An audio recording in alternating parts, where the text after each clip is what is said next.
Audio Jungle.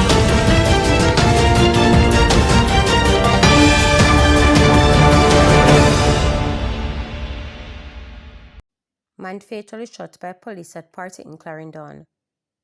A man was fatally shot by the police during an alleged confrontation at a party in Town, Clarindon.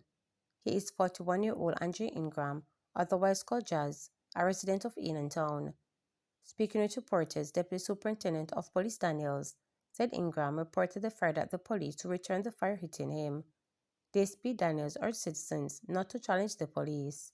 On Sunday, May 18, about 1:40 a.m. at Town District, Spalding, Clarendon, Andre Ingram, OC Jazz, 41 years old, an employee of Town, Spalding, Clarendon, was fatally shot by the police during a confrontation and a prohibited weapon and ammunition seized. Information is that Ingram was at a permitted event, firing several gunshots from a prohibited weapon. The police were summoned, and upon their arrival, Ingram fired at them, and they took evasive action and returned the gunfire, during which Ingram was shot and injured. One Taurus 9mm pistol containing 7 live cartridges were retrieved. He was taken to the Spalding's Hospital, where he was pronounced dead. Ariana needs a living kidney donor. The Jamaican mother of a teenager in desperate need of a new kidney has renewed her plea for a living donor to save her daughter's life. Ariana Cook is a 17-year-old who was born in the United States but raised in Jamaica, is in stage 5 kidney failure. Her condition is stable at the moment, but she will require a kidney transplant, her mother Tracy Evans told reporters. She is in the final stages of testing to be placed on the transplant list through Joe Blood Children's Hospital Memorial Region. Evans noted, "Our plea is spread the word for a living donor, which is not the only option, but the best option for her for survival and to avoid dialysis." Ariana was diagnosed with kidney disease at the age of 6. She was being treated initially for a neurogenic bladder, having developed symptoms as early as 3 months old, until her family sought a second opinion and identified the kidney failure, which resulted in one of her kidneys being removed in 2016. It has now been revealed that Ariana suffers from STAR syndrome, a rare condition characterized by renal abnormalities and facial dysmorphins, among other things. Initial genetic testing was inconclusive, but most recent testing revealed STAR syndrome, Evans noted. Throughout her life, Ariana has been on consistent preventative medication and has had to regularly visit doctors for follow-up and tests. But despite the health challenges, she has enjoyed a normal childhood and has remained positive thanks to her strong support system. Being so young, she didn't really understand, but we tried to explain as best as we could and always be supportive, Evans said of Ariana, who she described as a proud alumnum of Stella Maris Prep School in St. Andrew. She has a strong village and she has always maintained a positive spirit. For me, it was important to stay strong, hold on to my faith, and remain hopeful, so she will never be afraid, Evans continued. Emotionally, it's always hard to see my daughter go through some of this difficulty. Financially, it has been weighing at times, but God has always covered her and made a way. Ariana also attended Victor Academy in Jamaica up to 9th grade. Her family moved to the US about 2 years ago, and Ariana is now in the 11th grade attending high school in Florida. The teen has a new IG page, Ariana's Kidney Journey, that allows the public to follow her journey and learn more about her diagnosis. The first post received a flood of comments, reshares, and prayers.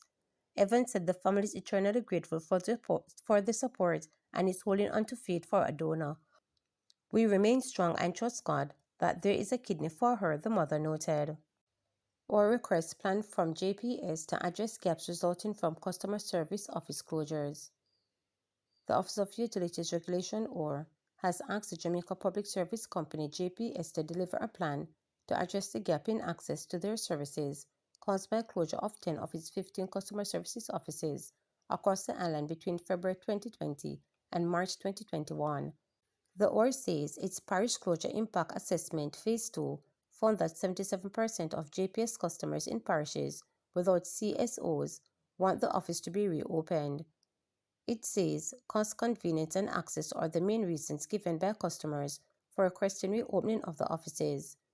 The OR has asked that JPS to consider, as a part of its plan to address the gap, opening convenient hubs in high traffic areas or at post office locations, making the MyJPS mobile app zero rate to offset any increased cost to customers to access GPS services through this channel, and negotiating with bill payment agencies to install courtesy phones at these locations.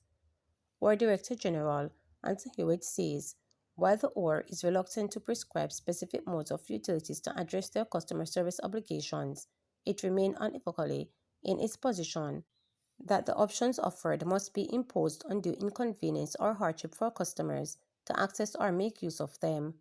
In this regard, we encourage JPS to consider creating more face-to-face options for customers and explore other options to close the gaps highlighted by affected customers.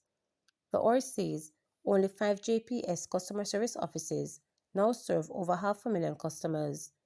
It says the JPS has justified the closure by citing dwindling walk-in visits to their CSOs, fueled by digitalization, further impelling by the government and global imposed no-contact COVID-19 policies, which restricted customer footprint.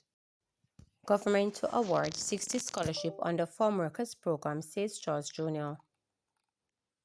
A total of 60 scholarships will be awarded to Jamaicans in 2026 under the Seasonal Agricultural Work Program, more popularly referred to as the Canadian Farm Workers Program. The announcement was made by the Minister of Labour and Social Security, Pernell Charles Jr., during his contribution to the sectoral debate in the House of Representatives last Tuesday. In recognition of the 60 years of the program and Jamaica-Canada Labour Partnership, the ministry is launching the SAWP 60th Anniversary Scholarship Program. 60 scholarships valued at $150,000 each will be awarded in September 2026 to children of active farm workers pursuing tertiary education, a tribute to their parents' dedication, said Charles Jr. He also announced that there will be changes to the mandatory medical examination Jamaicans going on the program must undergo. He noted that the medical examination included age-specific tests. However, concerns have been raised about the cost and necessity of some of these tests. Since the inception of the swamp in 1966, there has been a requirement for a medical check to be performed to ensure that workers who go to Canada are emotionally, psychologically, and physically fit to carry out their active duties, Charles Jr. noted. In my continued effort to improve service delivery to the Canadian Farm Workers Program while ensuring we maintain the integrity of the program, there will be some adjustments, he noted. He shared that the examination process will be overhauled and a new system put in place for persons traveling on the program for the 2026 season. This will be done with the guidance of experts from the Ministry of Health and Wellness, with whom my ministry has already initiated their process. This will coincide with the planned celebration of the 60th anniversary of the swamp being recognized in 2026, the Labour and Social Security Minister noted. Charles Jr. said that despite the challenges, our farmer program is stronger now than before, and the numbers traveling have increased by 10% over the same period last year. He disclosed that since January to the first week of May, a total of 6,451 persons have traveled for the overseas program, with over 3,800 workers being placed in Canada and the United States since the start of the financial year. Notably, last year a total of 14,350 workers were placed in jobs in Canada and the United States, underscoring the strong reputation of Jamaican workers and the positive impact of our reform measures, he noted.